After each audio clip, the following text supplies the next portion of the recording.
নমস্কাৰ, মই ডক্টৰ আছমিনা পাৰভিন। আশা কৰিছোঁ সকলোৱে ভালে কুশলে আছে। আহক আজি জানো এনেকুৱা ধৰণৰ কিছুমান কাৰণ বা ফেক্টৰ যিবিলাকৰ বাবে আমাৰ মহিলাসকলৰ মাহেকীয়াটো অনিয়মিত অথবা ইৰেগুলাৰ অৰ ডিলে হোৱা দেখা দিয়ে। তাৰে ভিতৰত 1 নম্বৰটো হৈছে মানসিক চাপ, মানে ষ্ট্ৰেছ। আমি যদি বহুত বেছি ষ্ট্ৰেছ লৈ থাকোঁ তেতিয়াহ'লে আমাৰ ব্ৰেইনত থকা কিছুমান হৰমন আছে, সেইবিলাকৰ মাজত ইমবেলেঞ্চ হোৱা দেখা দিয়ে আৰু ফলত কি হয়, অভুলেশ্যনত বাধা দিয়ে আৰু শেষত গৈ পিৰিয়ডছ অথবা মাহেকীয়াটো ডিলে হয় বা ইৰেগুলাৰ হোৱা দেখা দিয়ে। 2 নম্বৰটো হৈছে প'ৰ শ্লিপ, অথবা যদি আমি কমকৈ টোপনি মাৰোঁ। যদি আমি 6 ঘণ্টাতকৈ কমকৈ শুওঁ বা কিছুমানৰ নাইট ডিউটি থাকে, তেওঁলোকৰ ক্ষেত্ৰত কি হয়, আমাৰ বডিত থকা যিবিলাক হৰমন আছে সেইবিলাকৰ মাজত চেঞ্জেছ আহে, ফলত অভুলেশ্যনত বাধা দিয়ে আৰু পিৰিয়ডছ ডিলে হোৱা দেখা দিয়ে। 3 নম্বৰটো হৈছে অত্যাধিক ব্যায়াম কৰা বা অত্যাধিক জিম কৰা বা বহুত বেছি যদি আমি ৰানিং কৰি থাকোঁ, এনেকুৱা ক্ষেত্ৰত কি হয়, আমাৰ বডিটো ষ্ট্ৰেছ মুডত যায়গৈ, ফলত পিৰিয়ডছ ডিলে হ'ব পাৰে।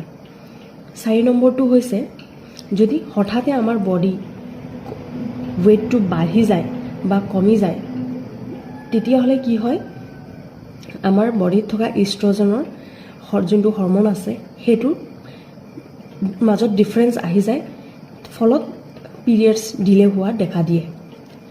6 নম্বৰটো হৈছে ফুড হেবিটছ। যদি ফুড হেবিটছ বেয়া থাকে তেতিয়াহ'লেও আমাৰ পিৰিয়ডছ ডিলে হ'ব পাৰে। যেনেকুৱাকৈ যদি আমি বহুত বেছি অইলি ফুডছ খাই থাকোঁ, ফাষ্ট ফুডছ খাই থাকোঁ, অথবা পেকেট জাতীয় বস্তু বেছিকৈ সেৱন কৰোঁ, এনেকুৱা ক্ষেত্ৰত কি হয়, আমাৰ PCOD হোৱাৰ চান্সেছ থাকে আৰু ফলত PCOD হ'লে মাহেকীয়াটো ইৰেগুলাৰ হোৱা দেখা দিয়ে। ইয়াৰ উপৰিও কফি, এনাৰ্জি ড্ৰিংক বা বেছিকৈ কেফিন থকা যিবিলাক ড্ৰিংকছ আছে সেইবোৰ যদি আমি বেছিকৈ সেৱন কৰি থাকোঁ তেতিয়াহ'লেও পিৰিয়ডছ ডিলে হোৱাৰ চান্সেছ থাকে।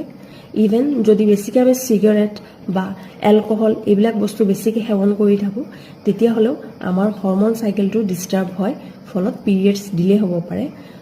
ইভেন আমাৰ ফাৰ্টিলিটিও কমাই দিয়ে। লাষ্ট, যদি আমি ভ্ৰমণ বেছিকৈ কৰি থাকোঁ অথবা ট্ৰেভেলিং যদি বেছিকৈ কৰি থাকোঁ তেতিয়াহ'লেও আমাৰ যোনটো ডেইলি ৰুটিন থাকে সেইটোৰ মাজত চেঞ্জেছ আহে, ফলত আমাৰ বডি ক্লকটো ডিষ্টাৰ্ব হয় আৰু পিৰিয়ডছ ডিলে হোৱা দেখা দিয়ে। আজিলৈ ইমানেই আছিলে। আশা কৰিছোঁ আপোনালোকে ভিডিঅ'টোৰ দ্বাৰা উপকৃত হ'ব। যদি ভিডিঅ'টো ভাল লাগি থাকে তেতিয়াহ'লে শ্বেয়াৰ কৰিব নাপাহৰিব।